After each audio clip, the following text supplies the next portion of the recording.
The 18 Strong Podcast, episode number 159 with Will Robbins from Will Robbins Golf. You know, if the best player in the world is only hitting 70% of greens with a 9-iron and 8-iron from 200 yards, and you're trying to sting it in there with a 3-wood, you know, what's the likelihood of you hitting that green? Very little. So it's even more important for you to have a good short game because you don't hit greens in regulation. Welcome to the 18 Strong Podcast, where you get direct access to the world's greatest experts on training harder, practicing smarter, and playing better golf. Now, here's your host, Jeff Pellizzero. Hey, what's up, guys? Welcome back to the 18 Strong Podcast. This is Jeff Pellizzero, your host, where every week we try to bring you some of the most interesting and educational and entertaining guests that we can in the world of golf or fitness, nutrition, whatever it might be, in order to help you get stronger both on and off the course. And this week we have a guest that has a story unlike any I've ever heard. We have Will Robbins from Will Robbins Golf and Robbins Golf Logistics. And Will was on pace to come over to the States to play professional golf. That was his dream. He had a sponsorship lined up, and it wasn't until he went through basically a complete tragedy that threw everything off track, and he was no longer able to play professional golf. He was kind of thrust into the world of coaching and teaching golf. And it was because of this tragedy that he came to see golf and life in kind of a new respect. And he's tied all of that together in the way that he now teaches and coaches and encourages his players to train for golf. And so we're going to really highlight his story, but also the methods that he's using and the thought behind why he teaches and coaches this way and why it's become so much more enjoyable to see his clients execute and drop their scores and why this is happening to them because they're focusing more on, you know, the love of the game and what they can do as opposed to the technique and the different minutiae that we often kind of focus on.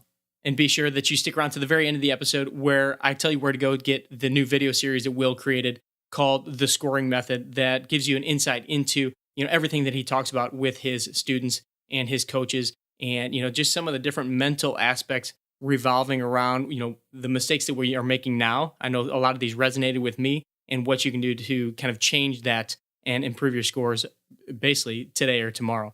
This episode is brought to you by Scratch TV, a digital media company that's focused on golf, and it provides its audience with an irreverent look at the game of golf without the exclusivity and stodginess. In short, basically, Scratch makes golf fun. And if you haven't checked them out yet, they've got their new series, Adventures in Golf, actually the second season with Eric Anders Lang, where Eric travels around the world to different areas to check out, you know, what is golf like in those areas. And the first episode is called The Lost Course, where he goes over to Scotland to visit one of the most original link-style golf courses, actually designed by old Tom Morris. Very cool episode. You can find it at scratchtv.com or go to any of their social platforms. So be sure to go check them out. All right, let's jump into this episode with Will Robbins. Will, it's such an honor to have you on the show. I just want to say thanks for coming on, first of all. And I know that I don't even know how to intro your story. But I'm really excited for the 18 Strong listeners to get a glimpse and kind of hear your story and what brought you to where you are teaching now. So if you could, take us back to Christmas 2004, and I'm going to let you lead in from there. Yeah, absolutely. Well, Jeff, thanks for having me on the show. And looking forward to sharing my knowledge with 18 Strong and all your fans. And I think today we're going to talk a little bit differently about golf. I'm going to just say that, you know, what I hope all of the listeners get out of today is the real side of golf. I think a lot of times people are sort of, 17 more yards with your driver, and we're going to get you here, and we're going to get you this, and we're going to get you that. And I think a lot of people are just frustrated, they're burnt out, and they just want to know the truth. They want to know, look, I know I have the potential to play better golf, and I know I'm capable of doing it, but it doesn't seem to come out when I need it. And so the reason why I say that is obviously that my path back before 2004 was I was a playing professional. I'd come to America to play college golf, was out here on a scholarship, and I was a really good golfer, and I turned professional, and I decided, it was time to really, work hard on my game and grind at my game and put all the effort in. And just about as that was happening, my wife and I got married, we bought a house, we moved to Sacramento, and we went on our honeymoon. And so I just signed a 3-year contract, and I was ready to go and play. And what I didn't know what was going to happen was we were going to be in Thailand on our honeymoon. And on the final day that we were there, we were sitting in the hotel.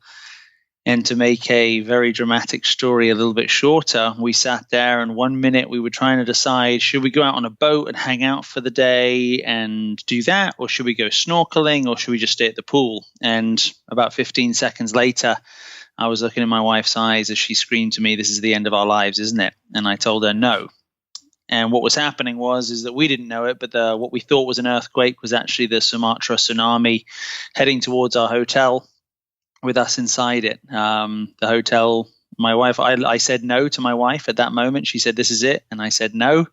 And the next thing you know, the entire hotel and the room that we were in was just obliterated, and we were sent out underwater on a joyride out into the middle of the ocean. And my wife and I remember letting go of her hand, and we were tumbling under the water, and then realizing I was underwater, and then realizing that, this isn't, I just kept on saying to myself, this is not how I die. This isn't how I die. But what had happened is obviously the earthquake, the 8.9 earthquake, had triggered a huge tsunami wave that had gone across the Indian Ocean and then basically hit our little island off of Koh Phi Phi in Phuket, Thailand. And the waves were about 3 stories high, about 25 to 30 feet high, moving at about 75 miles an hour off of the coast.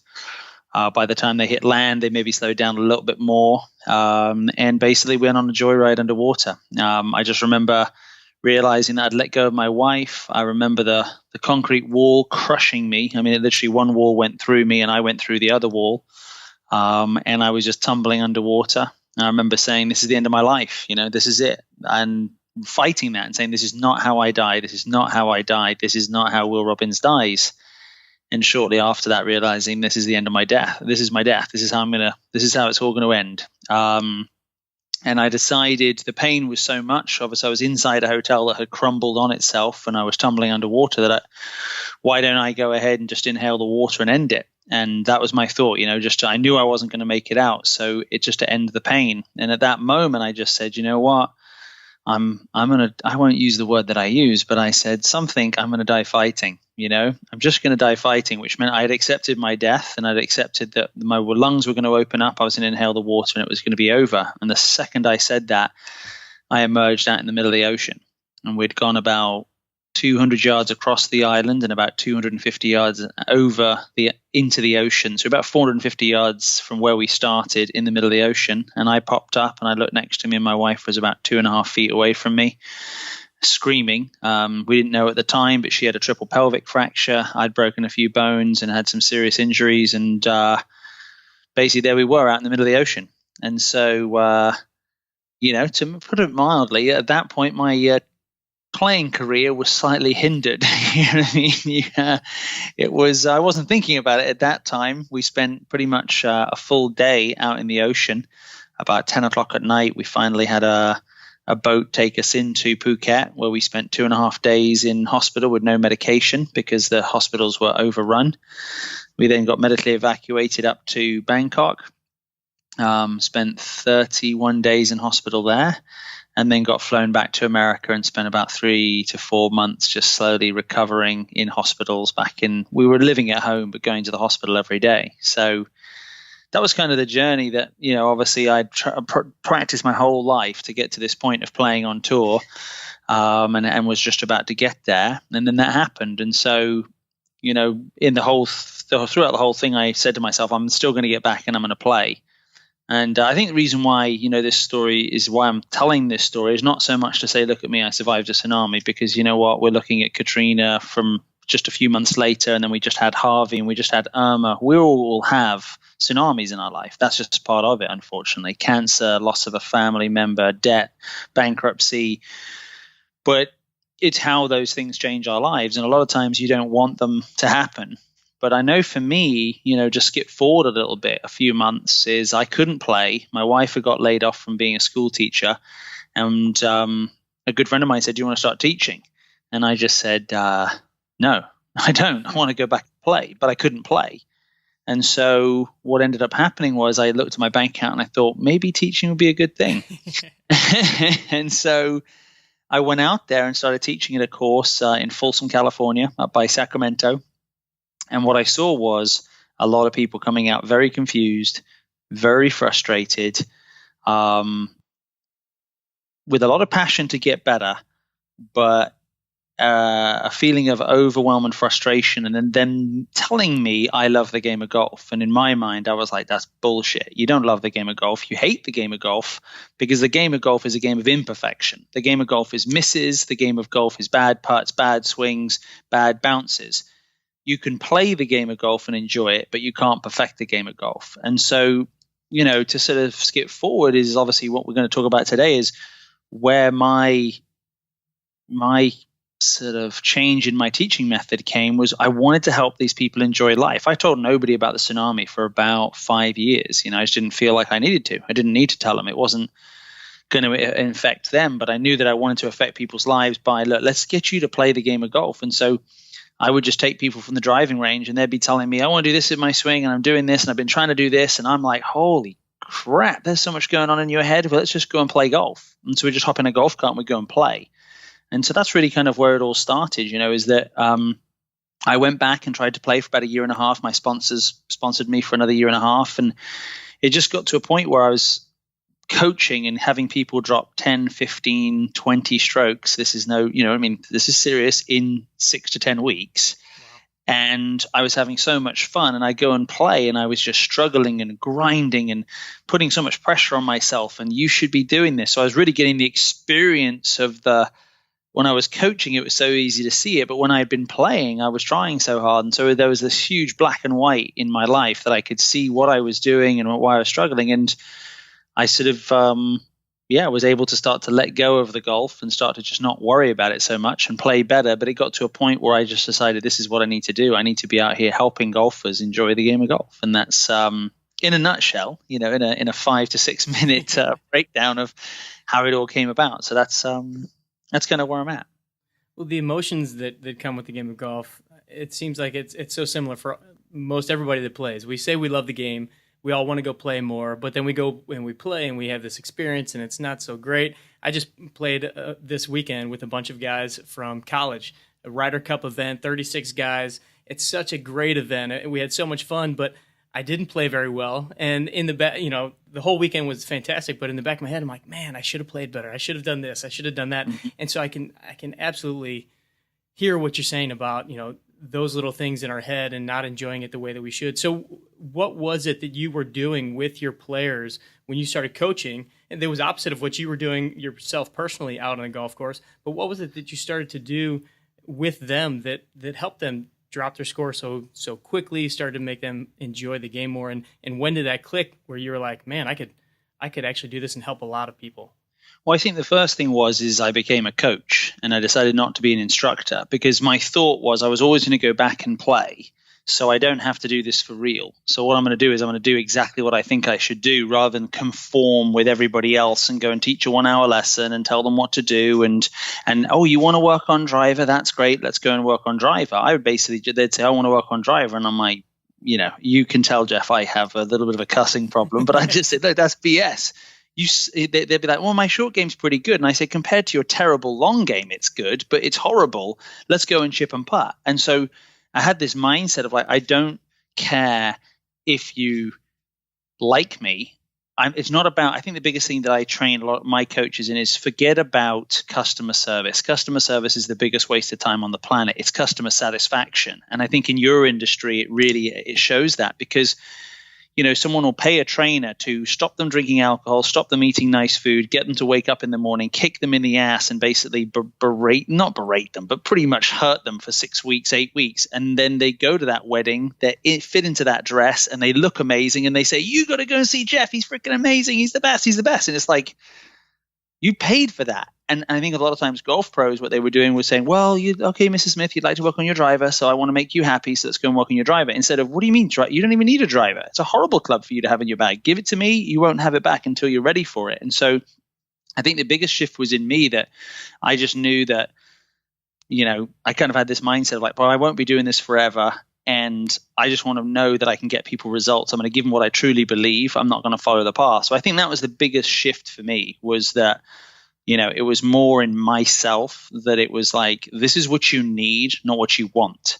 See, because a lot of people say, what I want is to lose weight and get stronger. But I don't like working out, and I don't like going to the gym, and I love eating bad food. Well, guess what? Those two equations don't come together. What you need is this. And so with golfers, they usually tell me, well, I need to hit it further. I need to get more consistent with my irons. I need to hit a draw with my – you don't. You got to keep the ball in play, and you got to chip and putt. And if you do that, you shoot low scores. It might be ugly. It might not feel good. But when you shoot a 79 for the first time, or an 89 for the first time, or a 99 for the first time, you'll talk about that for months.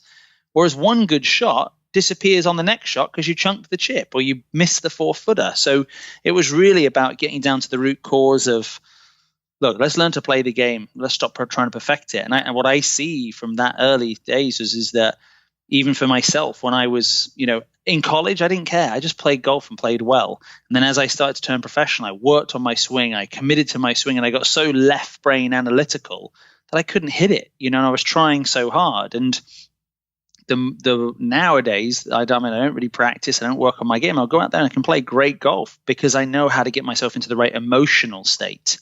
And what I hear so many people saying is, oh, this game is mental. It's not mental. I mean, if this game was mental, all I'd do is tell myself I'm a great golfer 1,000 times around, and I'd be okay. But the fact is that those negative thoughts and that thinking leads to emotion. Like, I suck at putting. I hate my driver. And I would say that if most people were to look at their round, their average round of golf, what is the actual state that you're in? Is it frustration, anger, despair, worry, concern? Very few people will say fun, enjoyment, and loving the day. Right. It's like that in golf, it doesn't match up. So if we want to play our best golf, we have to get into that emotional space, you know what I'm saying, of like feeling like it's I call it a second ball golfer. The front nine, you go to bed early, you wake up in the morning, you've cleaned your clubs, you didn't drink the night before, you go out, you shoot a 53 on the front nine, you grab a beer at the turn, go, this sucks, you go out on the back nine, shoot a 38 and go, where the hell was that on the front nine? Well, on the front nine, you had high expectations, you pushed yourself, you were like, no, you can't make a mistake, and the wheels fell off. And on the back nine, you just didn't care. And that second ball golfer, you rip it out of bounds on the first one, you put the next one down, where does it go? Straight down the friggin' middle. You miss the birdie putt, second putt, go straight in the hole. And so it's this fact of like, how do I become that second ball golfer? And what most pros are saying is get better technique, be more consistent, and then it will work. Well, if that was true, then how has Adam Scott not won every single golf tournament? Why has Louis Oosthuizen not won 25 majors? They know, yes, your swing is part of it, but is my mind, my emotions, my scoring, everything coming together? And most people in instruction nowadays, I think they're just stuck on the swing, and they then just get to frustration and trying to perfect. They hit it great on the range and they hit it terrible on the golf course, and so that's where really, I stopped teaching after about 1.5 years of, after the tsunami, and realized this is what I want to do, because there's such an impact that can be made, because people are freaking miserable when they play this game. But it's such an amazing game and we love it, right? But we don't know how to love it. It's just so we get frustration. How do we tap into that emotion, and how do we change that emotion that we are constantly telling ourselves, oh, don't hit it in the water, or, oh, I'm working on my swing now, I hope this swing's good. How do we change that whole mental perception of who the golfer that we are is? Yeah, it's very simple. It's awareness. So the first thing I would do to everybody right now, I mean, you're probably driving in your car, so don't write stuff down now, but I would just suggest you go ahead and with me say, I play my best golf when I what? Jeff, I play my best golf when you do what? Think a lot or think a little? Think a little. Think a little. Try hard or let go? Let go. Trust or doubt? Trust. Let's see, what else? Overthink or underthink? Underthink. Tension free or full of tension? Tension free, for sure. Okay. Chatty and relaxed or tight and quiet? Chatty and relaxed. Okay, so if anybody in all of this podcast just said, actually, I play my best golf when I think a lot, I put a ton of pressure on myself, I'm like, you are insane, because I've never seen anyone do it. I've never seen anyone play great golf that way. So I play my worst golf when I try really hard, have high expectations, put a bunch of pressure on myself, don't let go of bad shots, critique my swing, think about my swing, have 3 swing thoughts going. Okay, so, right, I know how I play my best golf and I know how I play my worst golf. So what I would do is I would just fill out on the back of a scorecard. I play my best golf and there's 3 things. when I trust, I let go, and I am patient. Okay, great. And when you play your worst golf, I try too hard, I overthink, and it leads to anger. Okay. Now, instead of doing a scorecard based on score, do a scorecard based on how well you did today in your emotional state. So on the first hole, well, I was really, I was at peace. I felt pretty good and I was relaxed and I didn't worry. And then I hit one OB and I was pissed off. I got frustrated. And for 6 holes, I was upset. What you start to do is just become aware of how hard it is to stay in a good emotional state, but how simple it is. I mean, all you're saying is I play my best golf it's like saying I feel my best when I drink water, eat healthy, and go to the gym. But today I drank Coca-Cola, ate a cheeseburger, didn't go to the gym and watch TV, and I feel bad. It's like, well, it's not that hard. You've just got to practice the opposite of what you've been doing. So really, I would say is getting it down on paper. I play my best golf and at the end of a round, don't say what your score was. Just say, how trusting were you today? I was really trusting. How much did you let go? I really felt like I let go today. Okay, what'd you shoot? I don't know. Let me take a look. Or no, on the back 9, I really got nervous. I was playing really good, and then I started to think ahead. So I started to think a lot, and then I started to get worried, and you just become aware of it, and you start to realize, oh my God, it's not so much where my thoughts are going, it's my emotions. And those emotions, remember, when I'm worried, I have tight muscles. I mean, in working out, right, it's all about exhaling and breathing the right way. So you're firing the right muscles at the right time. So if you get over a golf swing and right before it, you've got all these emotions of tension and fear and worry, and you're so tight, and then you slice one OB and someone says, what went wrong? It's like, are you freaking kidding me? What did I do wrong? Yeah. I mean, it's not technique. And this is one of the biggest things I tell everyone. 95% of golfers don't have a technique problem. They have a tension problem. Because the second ball golfer doesn't give a crap and rips it down the middle of the fairway. But you didn't care. So you freed up and you were loose. So it's really practice makes permanent, not perfect. So how often are you practicing getting into a state where you're freed up? Because we know we play our best golf when we're freed up.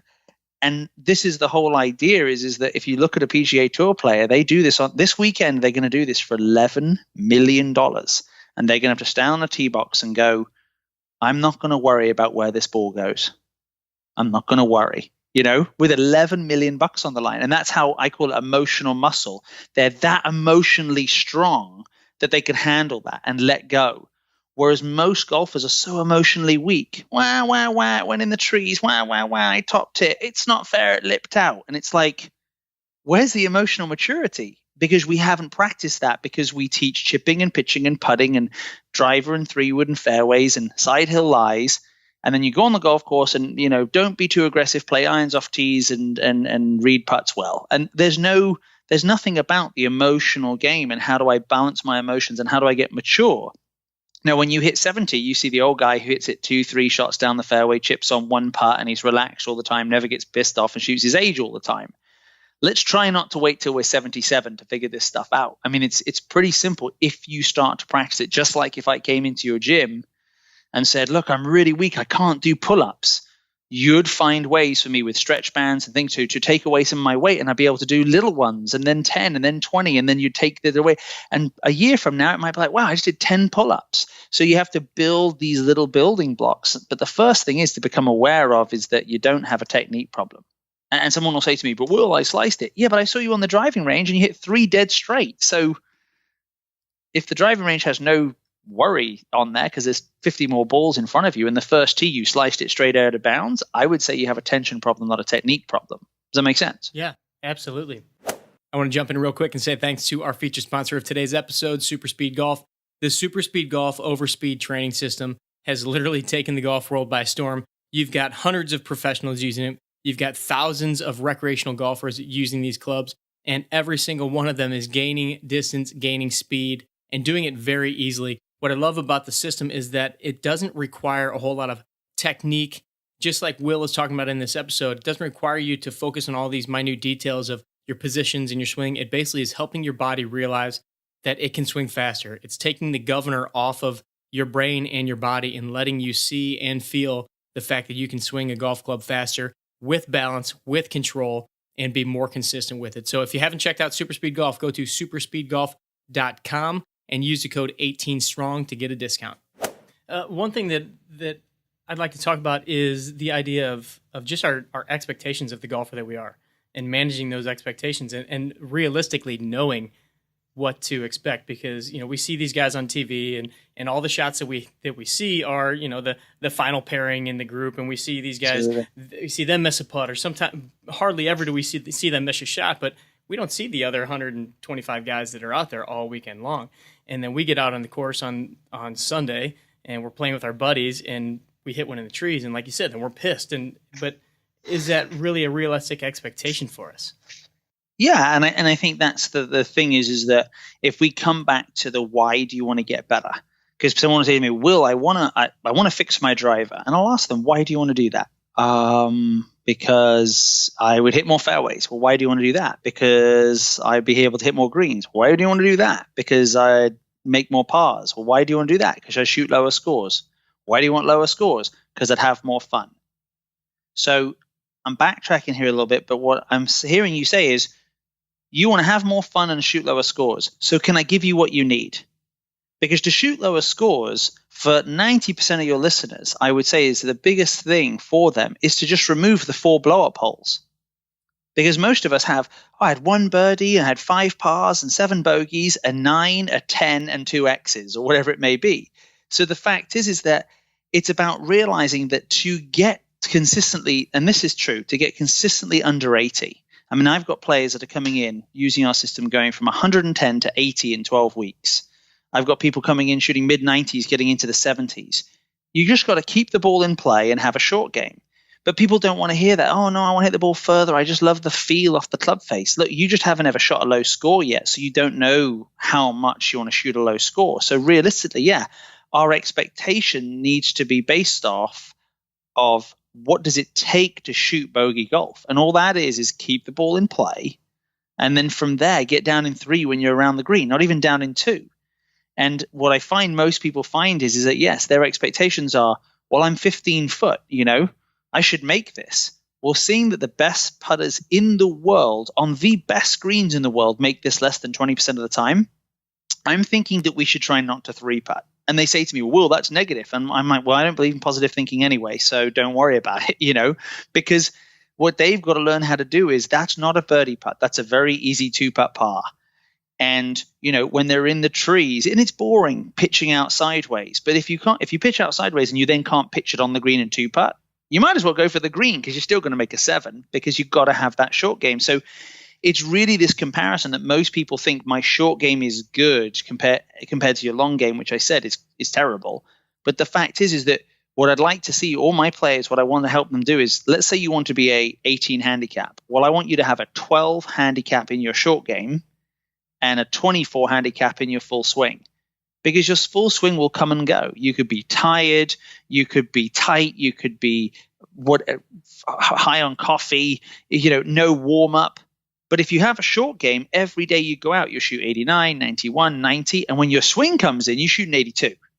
But a lot of people, if you've only got a full swing, are 2 or 3 times a year, you play to your handicap and the rest is miserable. So it's really starting to educate what we call is the real game of golf.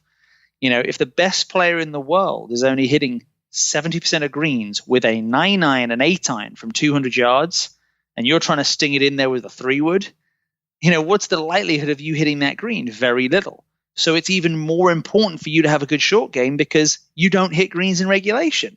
So the minute we start to get them educated, they start to practice the right way. And we call it training. I love, 18 strong. It's training, right? Because if you go and practice, I see people, I'm going to go out there and practice. We got to train. And we talk about train hard, play easy. So that's one of the things we definitely, I think that is much more in the sports arena. You train your ass off and then you just go and run the marathon. Right. You don't go out there and go, right, I got to do this. No, I've trained. I'm ready. And I think that's what most amateurs in golf, they practice easy and then they go and play hard. Like, don't screw up today and be perfect. I'm like, how's that working for you? You got to train hard and play easy. I love that. Can you give us a little more insight into your training program, your coaching methods? And because I know that you talked about how you went away from the whole model like most instructors would, where you see somebody for an hour a week or whatever. But yours really, from what I understand, and I'd like to know more of the details about it, has really kind of freed up the golfer, freed up the coach to really kind of let the player come out and let them play. But there's definitely scientific background to it, and there's a whole obviously method to it, as you call it, the scoring method.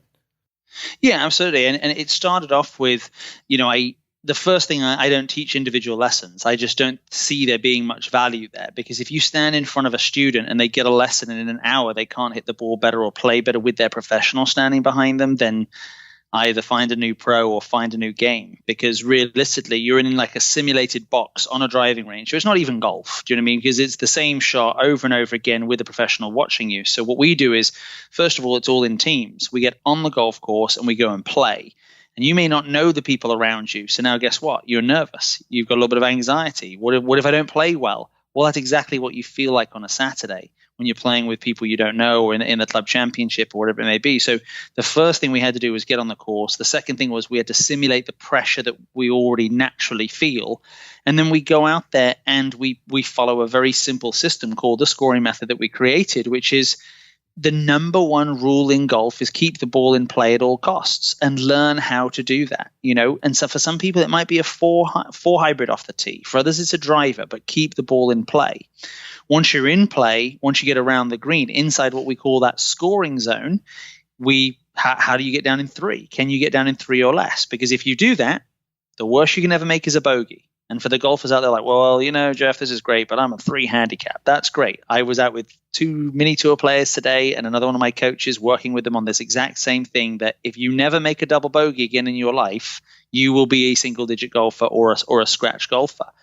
And so we go out there and we compete and we play games, and we basically allow the student to go and make mistakes and just play the game. We don't try and fix every shot. We don't tell them the answer of what they're doing wrong. It's just learn how to play the game. And there are very specific games that we do that we put them under to let them have the, let's say, aha moment where they go, oh my God, I've always thought that this would change my game, and I did it today and I shot the same score. And it's like, well, if they don't learn it themselves and it's me telling them, it won't last. If it's them learning themselves, it will last. So that's kind of what we did. And I started that up about now 13 years ago.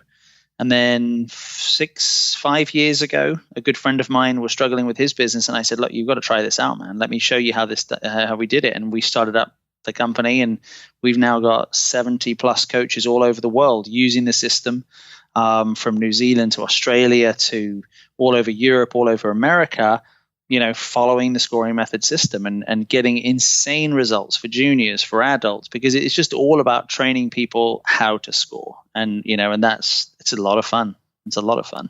What would be your first recommendation for somebody that's maybe not in an area where you have one of your professionals, or they just want to do something tomorrow? They just want to kind of get started with a little bit of this type of process and changing their mental mindset around how they're approaching their practice, their training, and getting out on the golf course. What are a couple tips that you would tell them that they could take action on today or tomorrow?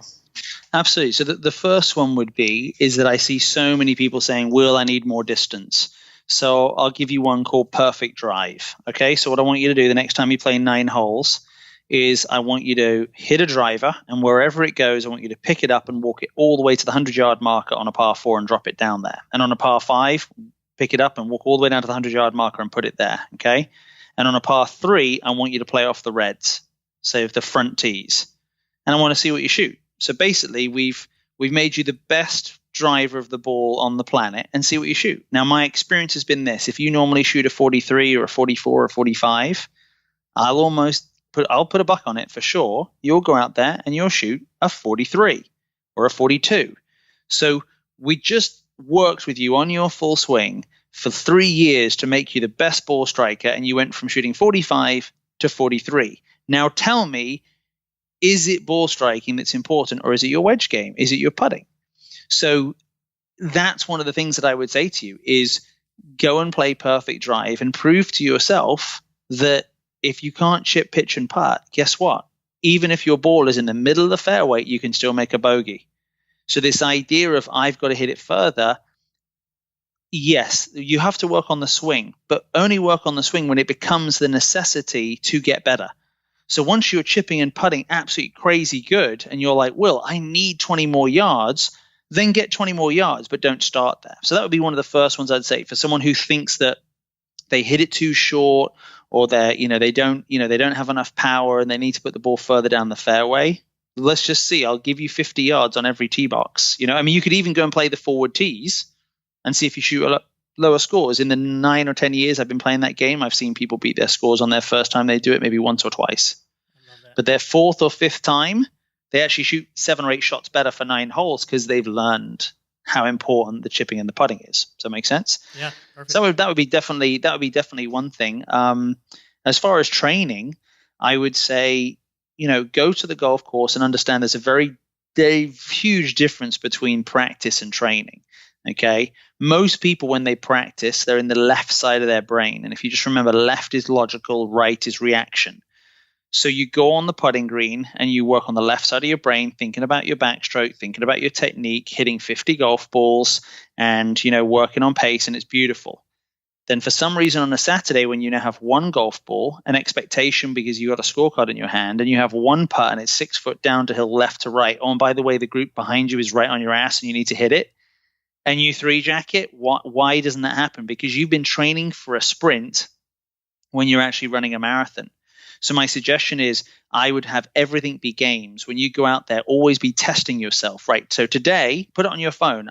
And this is what we do with our purposeful practice cards. Today, my goal, I'm going to set an expectation. I'm going to make 8 out of 10 from 4 feet around in a circle, around the hole. And I won't leave till I do it. So remember, train hard, play easy. So now I'm forcing myself to be under pressure. So if I miss the first 2, guess what? You got to make 8 in a row. And if you miss the third one, you got to finish all 10 and start again.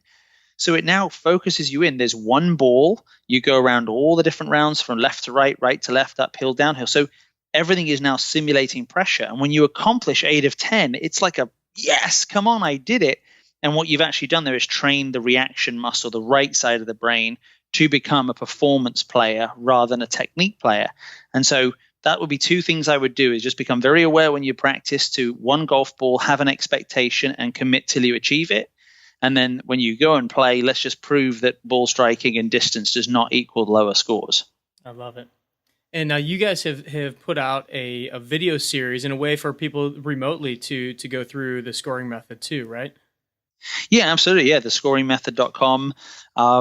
We put it together because so many people were saying, I travel all over the country, all over the world, and do the trainings for students and for coaches. And we put together a bunch of videos because we just felt like, how simple this really is. And so it takes you through the scorecards, takes you through the practice cards. And the cool thing about social media, I don't particularly like social media because I just stare at it and I'm like, okay, can't waste my time. But I love getting on my Facebook group and seeing every day, Will, I just shot my lowest score ever. Will, I just used the scoring system for the first time. I just broke 80 for the first time. And it's like, this is just because it's so simple. It's not easy to do, okay, because it's still golf. So it's not easy to break old habits, but it's such a simple concept that I'll have a lot of people say, well, I'm a 12 handicap. I don't think this is for me because I'm much more advanced. I'm like, take the challenges and see if you can do them. And they'll go, my God, that was way harder than I thought. I'm like, yeah, you play too aggressive. You think to be a scratch golfer, you got to be more aggressive. And so it is really cool to see that technology nowadays can have students learning the system. I just had a mum write to me, hey, my 17-year-old daughter's really been struggling with her swing and overthinking. And it was pretty cool to see that testimonial coming in, like, she's starting to learn to play the game rather than perfect it, That's fantastic. And we'll go ahead and we're going to link up the video series that you guys created to kind of introduce the scoring method, because I was going through the videos, prior to our interview, and I'm like, that all sounds like me. And each one of those 3 videos, there were 4 videos, resonated with, an experience that I've had on the course. And what I really like is that you talk to the general player. You're not talking to the wannabe professional golfer. You're talking to guys like me, guys like the guys I played with this weekend, and some of the simple little mistakes that we can really control when we just have a little more awareness around it. And so we'll link that up in the show notes for sure. Before we finish up here, I got to ask you some of our famous questions here on the podcast. And all right. The first one is Caddyshack or Happy Gilmore? Caddyshack, 100% Caddyshack. Kind of had a feeling on that one. All right, if you could play 18 holes of golf with anyone in the world, past or present, who would it be? Where would you play, and why would you pick that person? Well, you know what? I would say that. I mean, to me, that one it would have to be Christ, because to me, I'm a Christian, and I could say there's so many wonderful people there, but one of the things that when I'm not doing the coaching, there's a blog that I write called Christ is My Caddy, and I just think about who he would be in my life and how he would caddy for me, because he would never let me doubt. He would never let me get in my own way. He'd never let me not trust myself. So to me, it would be just going out there. I wouldn't really, I've played Cypress Point before. It's a wonderful club. It would be amazing to go and play any club. But I think that because it'd be amazing to be able to sort of, ask those questions of what we're all trying to do. We're trying to get into a space of acceptance and getting rid of fear and getting rid of, doubt. And we've all been given a God-given talent to play the game. So it'd be pretty cool to just be able to sort of play along, ask questions as you play a game of golf. So I love it. What a great answer that was. All right. If you had a chance to pick a song, and this is a little lighter question after that last answer, that was a great answer. But if you had a chance to pick a song for you walking up to the tee box, much like a baseball game, much like a boxing match, you're coming up on the first tee box, what is your song? I would say that it's probably that Eminem song from 8 Mile where, his palms are sweaty, and it's all that. It's that. And I play that with my high school kids. I'll put the speakers on when they're teeing off, when we're in practice, because I want to get them into this thing of you have an opportunity ahead of you, which is amazing. And are you going to step all over it with fear and anxiety and worry and nerves, or are you just going to go and accept it and just let it happen? And I think that's such a great, I don't remember all the words, but I just love that kind of, are you going to take this opportunity to be great, or are you going to squander it through fear, anxiety, worry, all the stuff that we want to bring to the golf course and get ourselves out of that emotional state that we need to be in? That's one of those songs where it comes on, you just kind of just start rocking in the chair, bobbing your head, your blood starts pumping a little bit. I love it. All right. I'd like to know, what has you most excited these days? You've got so much going on. You've got so many coaches that are now working with your method, and you've impacted so many different people. You've had such an impact with your story. What has you most excited with what's going on in your life, your career, and moving forward? I would say, just today, this whole thing that I think, 12 years ago, I wrote down I wanted to help revolutionize golf instruction. And by that, I meant I wanted to get people guaranteed results to play lower, shoot lower scores, and have more fun playing the game. And it seemed like, come on, that's crazy. But I wrote it down. And now being on the calls with my coaches, so I train coaches, and we were on the call on Monday.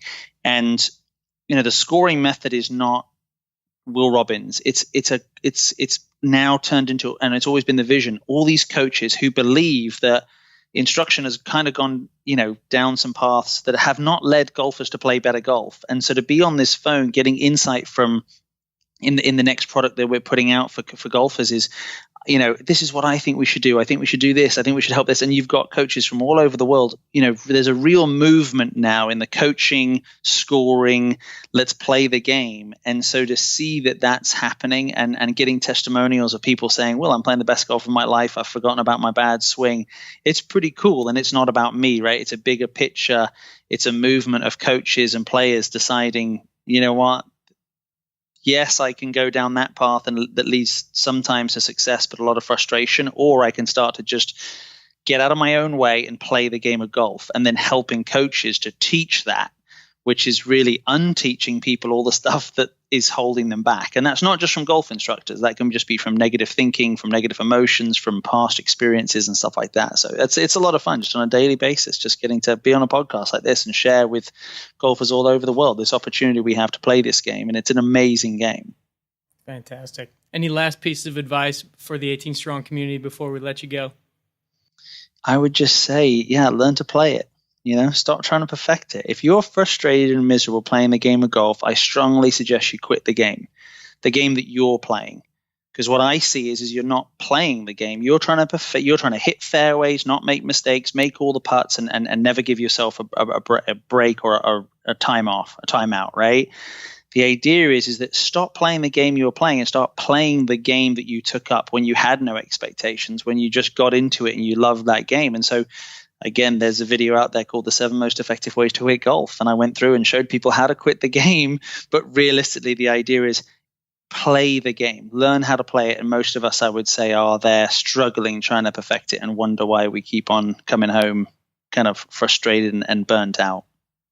Well, Will, I can't thank you enough for taking the time to come on the show. I know your story is going to be a very big inspiration to the 18 Strong audience, and then just the message of, having more fun, playing more, get yourself out of that whole negative emotional mindset. So can't wait for everybody to listen to this episode and to go see your video series and just learn more about the scoring method, and hopefully, they'll take advantage of being able to view it and go through it at home. Fantastic. Thanks, Jeff. It's been an absolute honor to be on the show. My pleasure.